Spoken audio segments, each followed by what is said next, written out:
Testing. Thank you.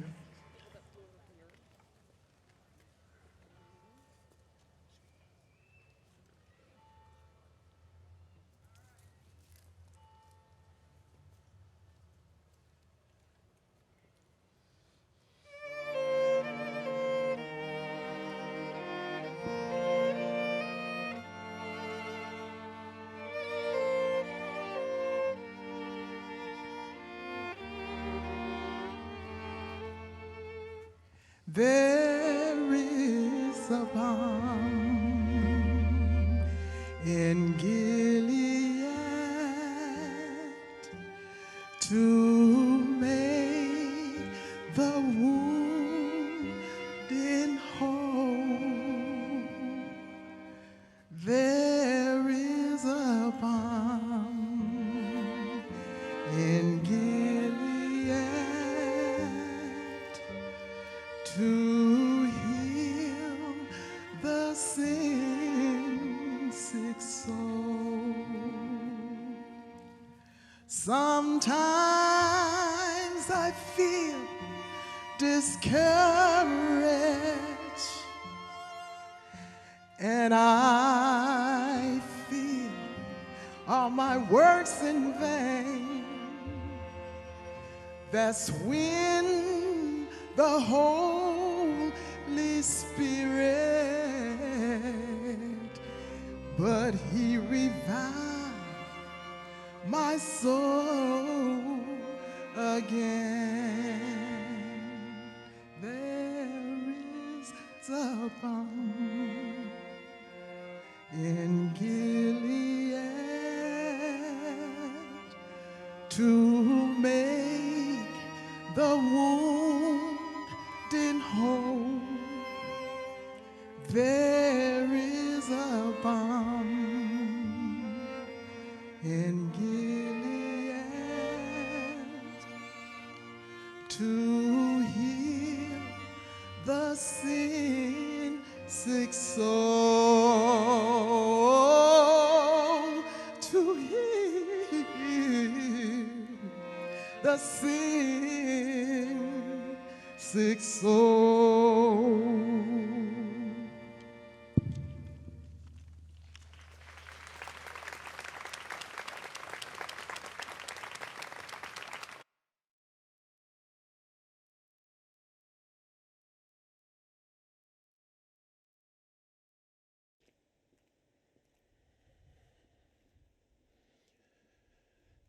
Welcome.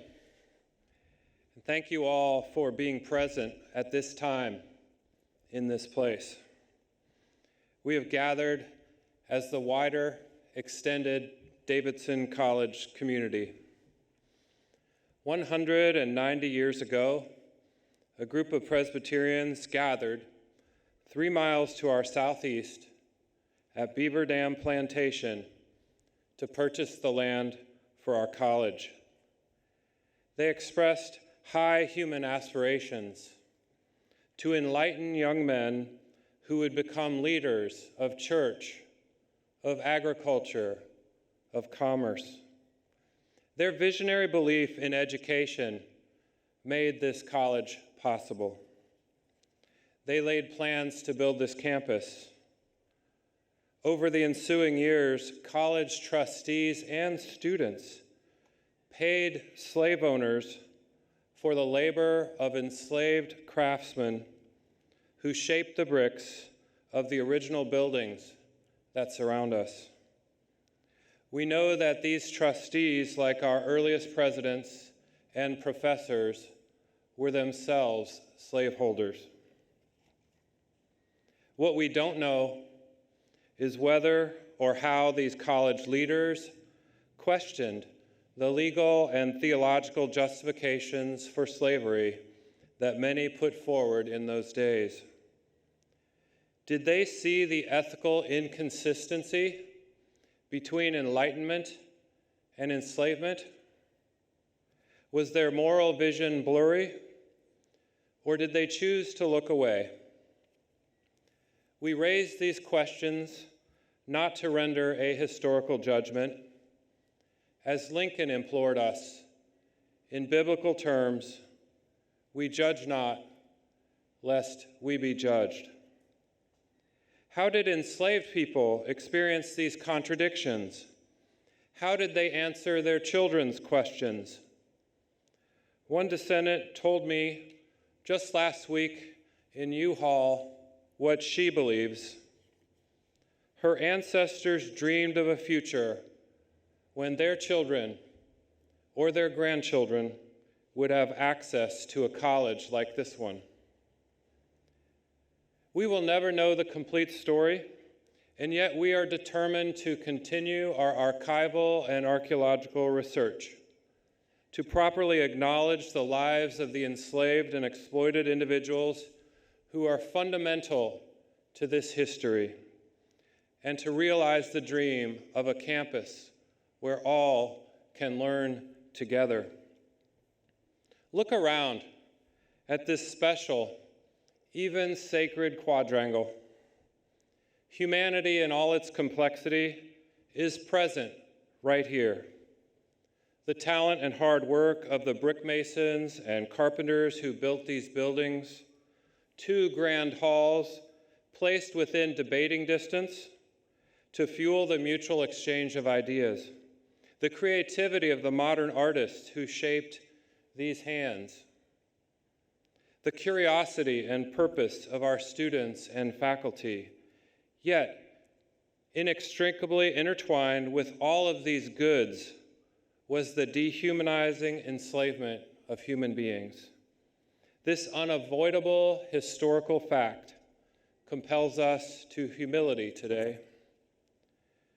Today we humbly recognize at this powerful sculpture with these hands and this historic exhibition at Oak Row that this college community includes far more human souls than we have heretofore acknowledged. These reverential hands, they face skyward, calling us to live by the better angels of our nature. May we open our own hands and our hearts today to honor the whole people of Davidson College. Thank you.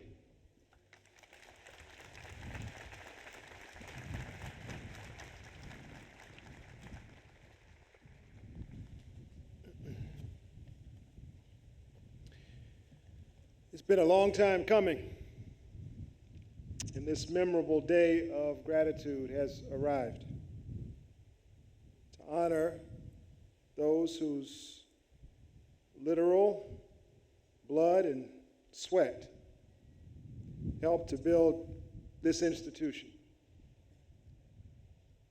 It must be something of a puzzle to walk around this campus to realize how much your forebears invested here. Their contributions of labor and pain and freedom, which was denied, are impressed in the bricks as surely as the names of those who gave treasure etched in granite.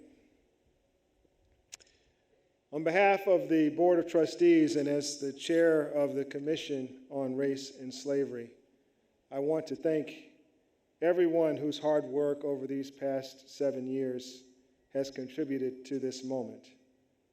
From the campus community to the larger Davidson community and those across the nation who have played a role. I especially want to thank the great leadership of President Emerita Carol Quillen.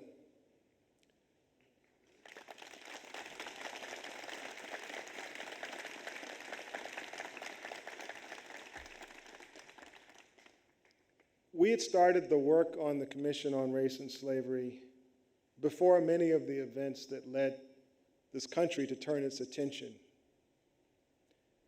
to the impact of race that still sits deeply within our society.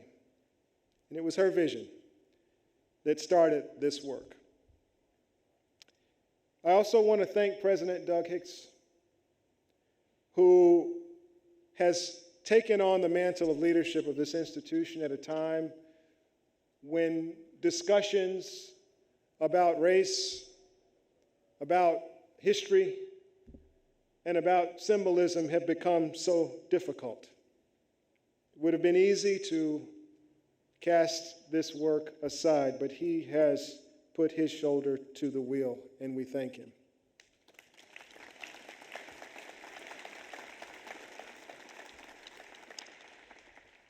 I also want to thank my predecessor as board chair, Allison Hall Mauzé, for her leadership. This would not have happened without you as well, Allison, and thank you.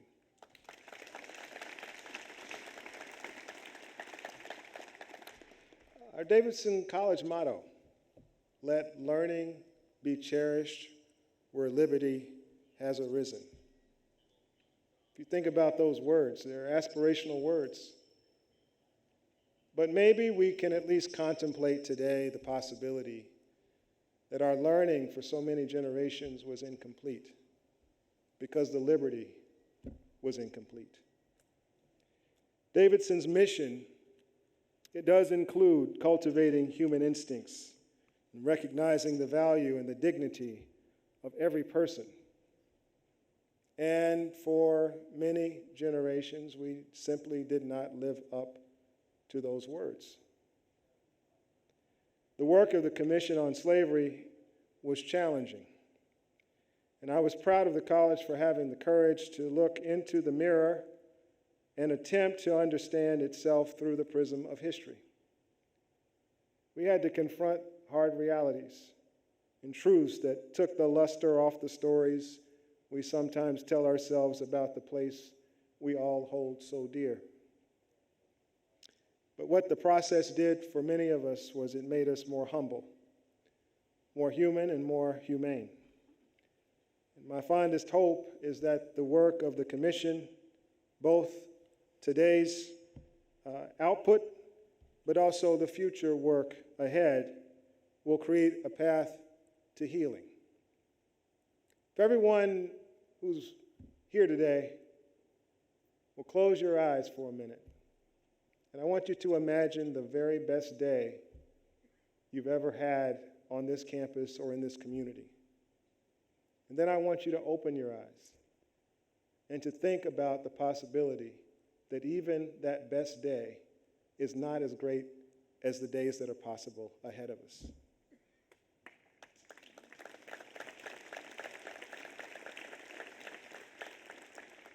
So today we memorialize those who endured dehumanizing laws and practices while creating the world in which many students could thrive. And as we acknowledge with gratitude and respect their contributions and resilience, I hope to see that translated into even more action. You know, I challenge our current students and our fellow alumni to remember their obligation. To those who have been given so much, much is expected.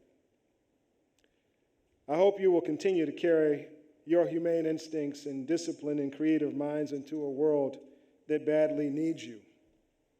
And that one of these days you'll remember today, in the midst of all that's going on in the world around us, as a day in which hope and joy, mixed with the pain and suffering of the past, can combine to create a new world order that we build here from the liberal arts at Davidson College. Thank you.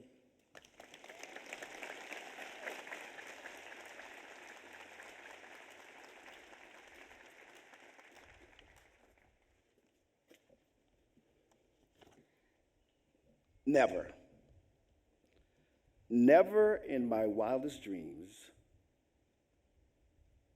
I could never have imagined standing here on this sacred ground before this extraordinary memorial, remembering what it felt like to be one of just a few Black students on this campus, one of 7 in the class of 1976. Even 5 years ago, when the Commission on Race and Slavery first recommended that the college create a visible and fitting tribute to the enslaved people whose labor and lives shaped this place. I couldn't imagine the power and the beauty of this memorial. When the board created the special committee on commemoration, they asked us to listen deeply and dream boldly with the Davidson community about what such a memorial could be. I still couldn't imagine this. Even after the long months of Zoom calls and proposals, through artist interviews and community meetings, through fundraising and foundry visits and design discussions, even then, I couldn't imagine this. When the committee walked this very site in the summer of 2022 was when I first began to feel it. The weight of history beneath our feet, the proximity to Main Street, the visibility, the possibility that we could offer a welcome to those who felt unwelcome for so very long. We knew this was the right place. A place of welcome, a place of reckoning, a place where stories long silenced could finally be seen and finally be heard. Davidson College's guiding light has always been its statement of purpose, and that is to recognize the dignity and the worth of each and every person. And I gotta be honest, Davidson hasn't always lived up to that ideal. There have been seasons where we've fallen woefully short. But today, here we are.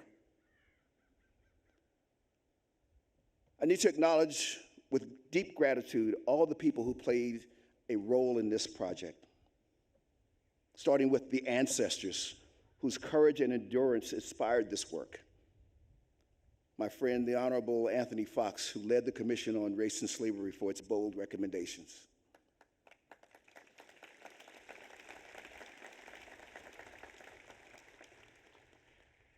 The Special Committee on Commemoration for its persistence. The community jurors who lent their voices. The faculty and the staff who shepherded the process. The donors whose generosity made this possible.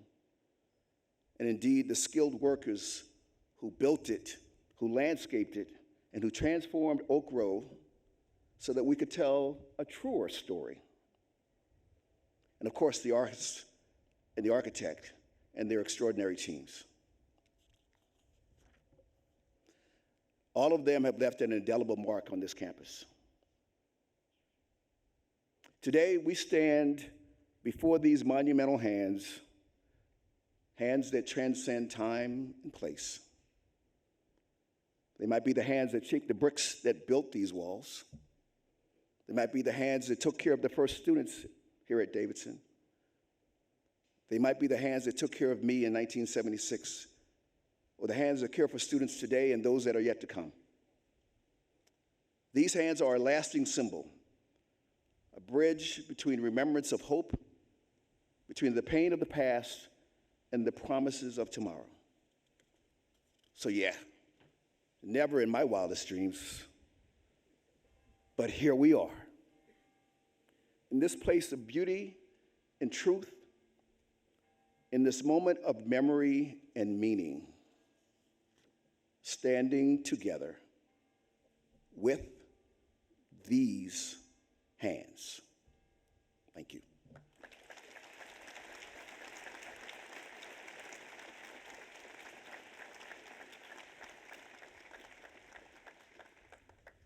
Hi, everyone. My name is Hank Willis Thomas, and I'm the artist who led this project.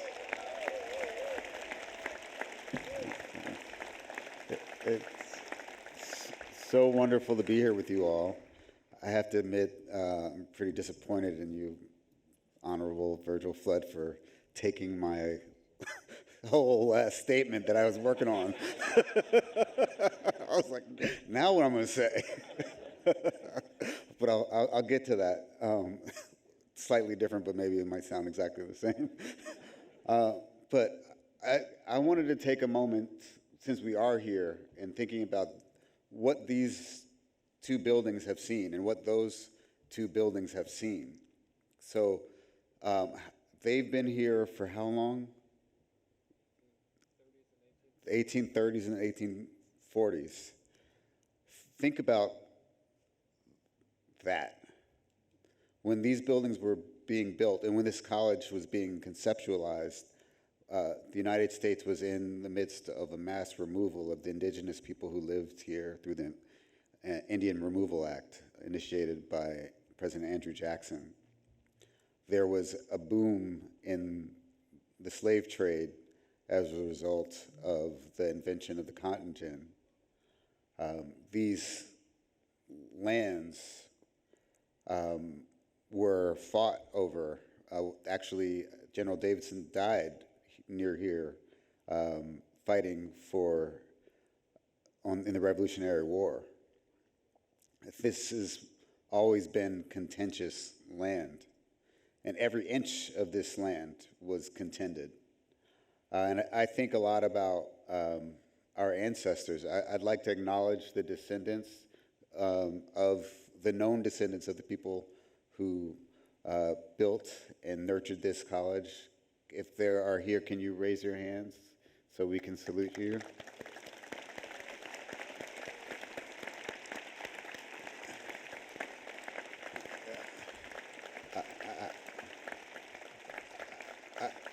I think about the fact that, in all likelihood, some of your blood is in these bricks. That's been here all of this time. And thinking about, I heard that at least that building is haunted. And I'm hoping that through the work of all these people here that the spirits will be quelled. And I know that there are so many ancestors being called back to the space to remember and to hopefully be acknowledged. I think about the hands. Think about somebody, when we first came here, someone showed me, maybe it was John Holthauser, showing me the fingerprints in the bricks, and thinking about someone, I don't know how many bricks they must have made, how many times they must have done this, thousands of times, and thinking about someone telling their children the story of, with these hands, I built this. But thinking about also all the stories of the hands that carried and raised babies that weren't theirs, the hands that couldn't hold on to their own children as they were pried away from them and sold into slave markets. The hands, see, I'm doing it. The hands that carried the bags, that made the beds, that washed the laundry, did the dishes, carried people's books, held people who were crying, who were struggling to get through here. Thinking about all of those hands and how we all have that legacy in one way, shape, or form. I see this as a monument to the magnitude of all that these hands have held. And I'm just so grateful to have been a conduit of all of these spirits. I'm grateful to have my parents, Deb and Hank, here. I'm grateful to President Doug. I first came here, there was the Doug mug was a big thing. I'm grateful to Dr. Hillary Green for your fortitude and work. Grateful to the Honorable Virgil Flood. I'm grateful to Leah Newman. I can't see everybody, I'm trying to think. But also Janet Stovall and so many other people who did all of this incredible work, who carried us here. And so as you all who walk through this place, there's got to be so many people. I'm talking too long, but I had to say one thing. Can you all just look at the person next to you, left and right, and just say thank you for bearing witness and coming here? And that's all I got to say.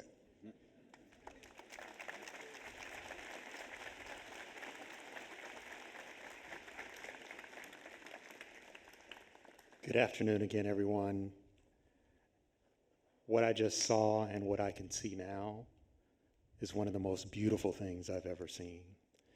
It is far beyond, I think, what this team ever imagined, and we are humbled as a team to have been a part of this and to work with that gentleman.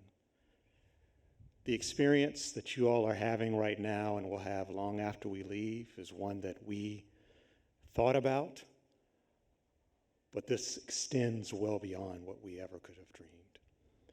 The fact that you all are standing and sitting shoulder to shoulder with your fellow Davidsonites and Mecklenburg County residents to deal with a complex history and a difficult history that is separated by Main Street and the train trestle to our west should be celebrated by everyone here. Hank and all of those who spoke before me have talked quite a bit about symbolism. Symbolism has informed our design work here in creating this place, a place of respite, a place of reserve, of contemplation. These benches that surround us right now and appear to radiate out from the sculpture that Hank has designed and created are places that we hope will extend out to community, metaphorically, to invite people in as much as they radiate out from the center of the sculpture, allowing people to access this history and to engage in conversations for many, many years to come. The symbolism that we recognized continue to inform us. We speak of the ancestors on this hallowed ground that have informed our activity and informed our thinking. The symbolism continued as we constructed and worked with the team, from finding remnants of those same buildings, those same bricks that people formed here, that were buried in the ground as we began to excavate. From the tree that's over most of your left shoulders that died during construction, allowed the luminance of light to come into this site in the way that it is now, this beauty that picks up on the patina of the sculpture now in a way that it wouldn't have before we started. Symbolism. For my ancestors and those that know the power of a monarch butterfly, literally 2 weeks ago, a monarch came to rest on one of these benches, and it wouldn't stop there. It came to then rest on my shoulder. The power of spirituality, right, that a monarch brings, transformation, the gifts and the representation that a monarch has of its ancestors and of history. Davidson, we leave you with the power of this memory, the possibility of reconciliation and healing, and it is with these hands, with your hands, that reach out to your fellow neighbor and reach back to those elders to understand how important and how gravitational this opportunity is. We encourage you as we step back to seize every opportunity that you can to continue the work that people here at the college are attempting to achieve. Seize this moment and those before us, particularly at this time. And we give you these hands, we give you this experience, and we are humbled and thank you for the opportunity.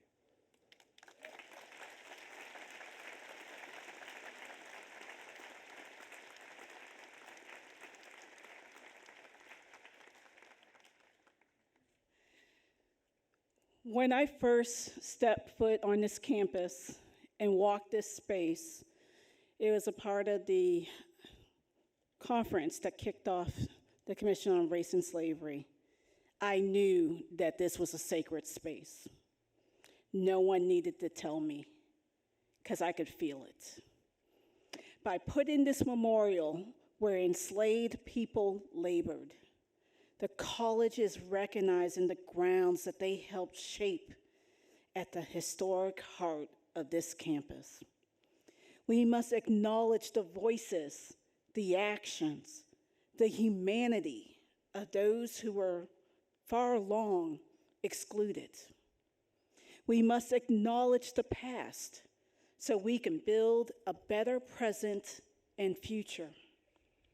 Today, it is my honor to recognize the people and families who inspired this memorial and display in Oak Row.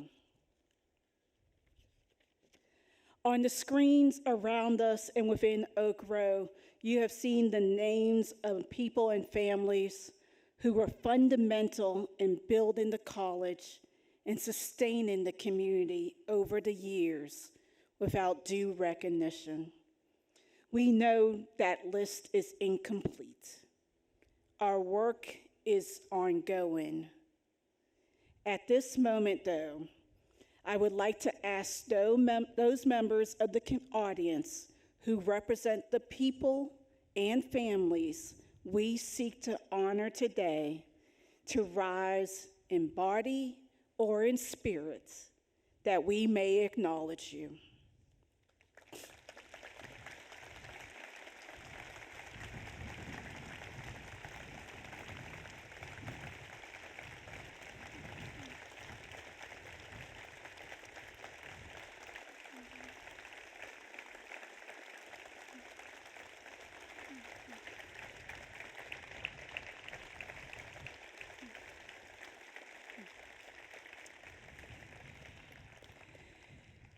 Davidson College's statement of purpose says that the college dedicates itself to the quest for truth, encouraging students and teachers to explore the entire history and its legacies of the past, with the unlimited employment of their intellectual powers.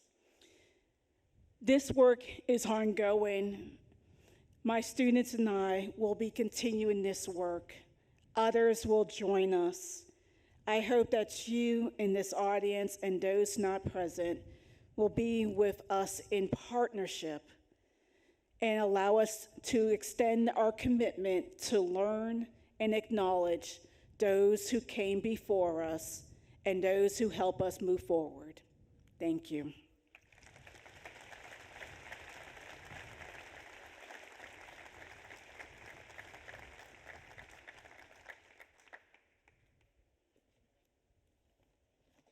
Good afternoon. To President Doug Hicks, esteemed trustees, dedicated committee members, beloved students, faculty, my family, church family, and all distinguished guests, I offer my heartfelt greetings on this momentous occasion. It is both an honor and a profound privilege to stand before you today. When I received the invitation to deliver the community response, I found myself pausing in contemplation. There are many voices in our community that could have filled this role, yet somehow I have been chosen to represent this moment. Davidson College has been shaped by countless individuals, and while I cannot possibly name them all, I feel compelled to highlight the invaluable contributions of my own family, whose collective service to the college has spanned more than 250 years. And my family are here, some of my family are here with me today. But my father, Talmadge Connor Sr., dedicated 40 years of service, ending as the custodial supervisor, and was recognized in the 1982 Quips and Cranks yearbook. My mother, Cecilia Connor, cooked for students in the ETC Eating House and retired from the laundry. Compassionate by nature, she often read to President Walter Linger's ailing wife for comfort. My grandfather, Calvin Simonton, was a painter, while my aunts Castella Tarns and Margaret Simonton Franks worked in the laundry. Uncle Dan Franks served as a janitor, known as Dancing Dan, on campus. My great aunt, Percy Simonton Scales, was the first Black female janitor in the college library. My great-grandparents, Henry and Blanche Byers Simonton, also contributed during the challenging Jim Crow and Reconstruction eras. My brother, who is here today, Talmadge Connor Jr., spent 21 years in building services before retiring in 2019. I retired in 2022 after 17 years in the Admissions and Financial Aid Office, the Gray House. retiring as the application processing manager. I reflect on the fact that my mother used to babysit for the Gray family in the same house where I worked. Our community is an intricate tapestry woven with diverse individuals.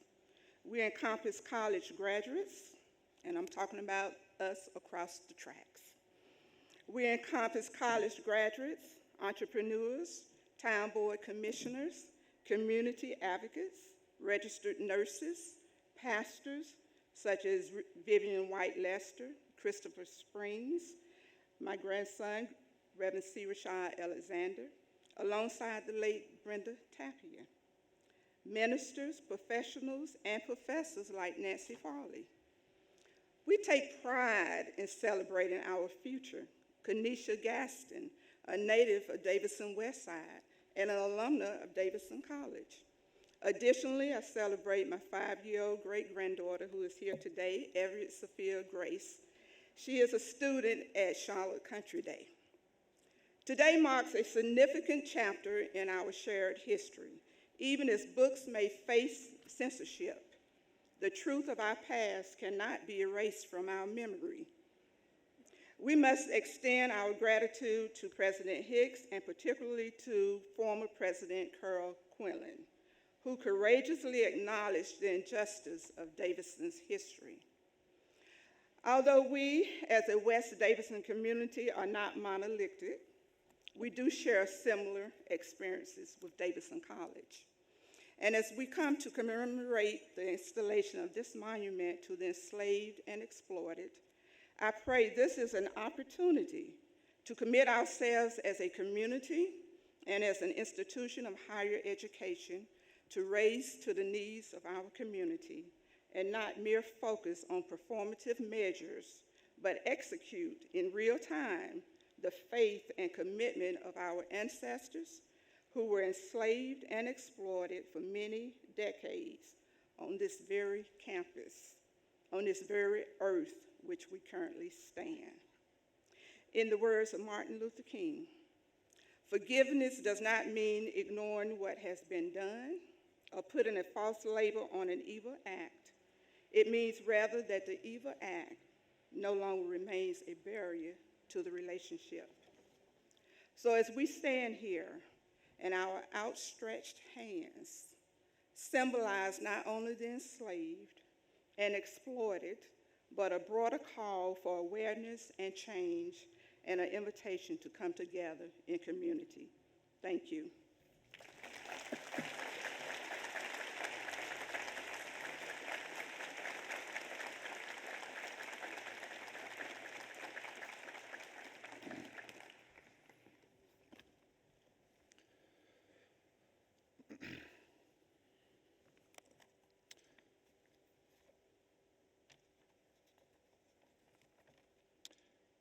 In 1837, the 8th president was inaugurated and the country held its breath.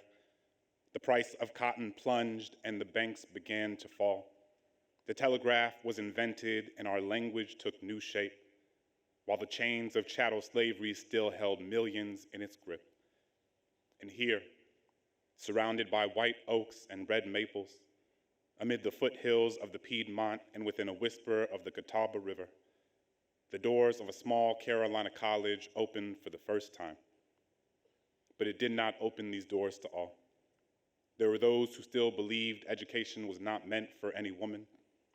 There were those who still believed education was not meant for those who were Black. But simply because Black people were not allowed into the college does not mean they did not help to build it. It was enslaved hands that dug their fingers into the river's soft soil and extracted clumps of clay. It was enslaved hands that would mold the wet earth by strength and sweat and transform it into stone.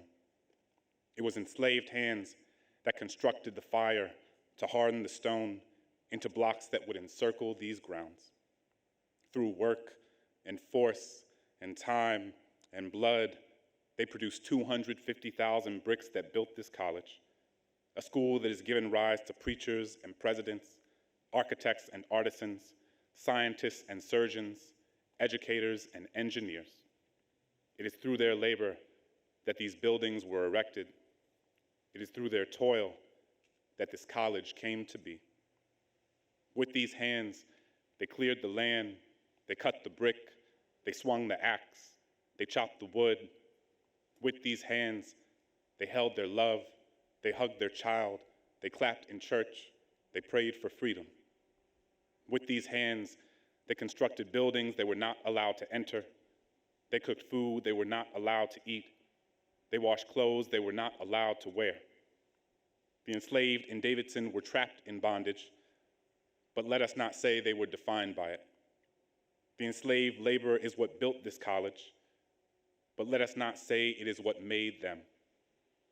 In the corners of the archive, we can find clues of who they were, the idiosyncratic elements that show us lives of people beyond the page. There are records of birthdays and funerals, first words and final goodbyes. There are hymns sung from the pews of old churches. There are stories told from the mouths of old men. From enslavement to abolition, from Reconstruction to Jim Crow, we say their names as reminders that they were here and are not forgotten. Scipio, Hiram, Tom, Joe, Otho, Louis, Alex, Aaron, Jack, Jim, Holdsclaw, Sid, Lizzie, Amy, Susan, Priscilla. There are so many names whose fingerprints remain along these walls, and so many names of men, women, and children we'll never know. There is no way to understand Davidson without understanding all of its history, all that we should be proud of, and that for which we should make amends. We are a school that reflects the contradictions of this country, the cognitive dissonance of a land that is both given and taken away.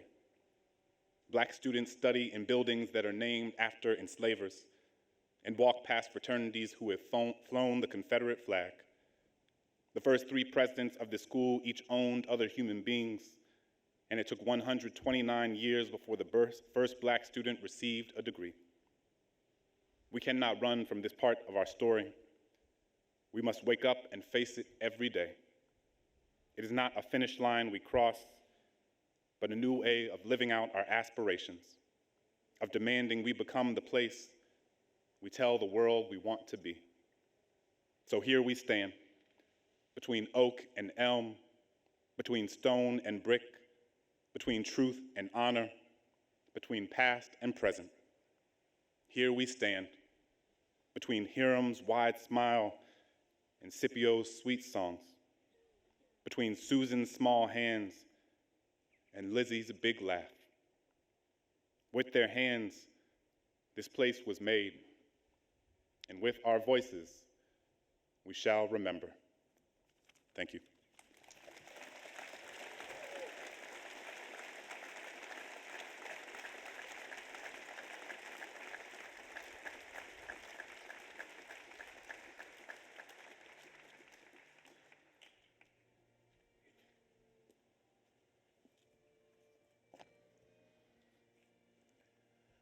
Thank you to all those who have been present and shared your words and your art with us today.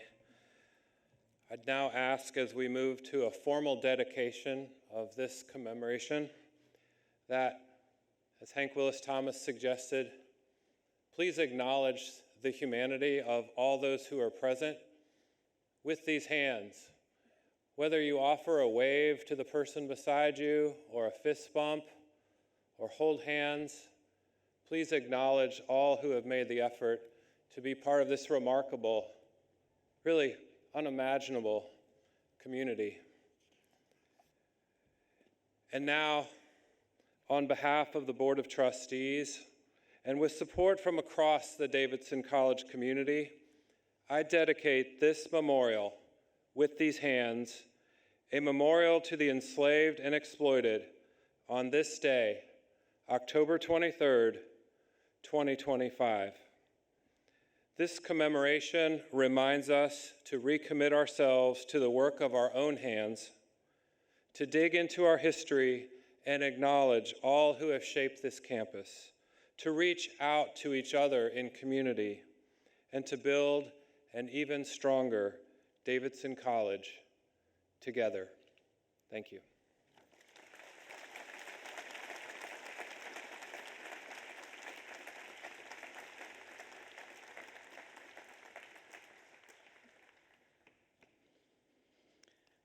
Following today's dedication, you all are invited to a reception immediately behind the site, and so please stay and share in a time of fellowship and good conversation. As we close our time together, I invite you to be present to this moment, if you are comfortable, by opening your hands gently by your side or on your lap in a posture of hopeful anticipation. May these hands be a sanctuary, welcoming all who are weary to lay down their burdens and find sacred rest. May these hands be a forge, transforming hope and heartache into inspired action and deep healing. May these hands direct our gaze towards the whole of our inherited history as we remember those human beings whose fingerprints linger indelible in brick, yet whose names were often omitted from the ledger, whose service shaped this institution, yet whose lives were often limited by its priorities. May these hands connect past and present, inviting all whose feet tread sacred ground into an eternal, urgent conversation dedicated to the quest for truth and the commitment to human flourishing. May these hands point towards a future that understands how intertwined each person's flourishing is with every other's, and widens the bounds of campus and community towards a vision of true and complete belonging. We commit these hands, our hands, the hands of Davidson, to the work that lies before us now, to continue examining our history with courage and curiosity, to acknowledge those on whose shoulders we now stand, and to demonstrate our ongoing investment in the whole of this community through acts of sacrificial care and steadfast hope. Amen.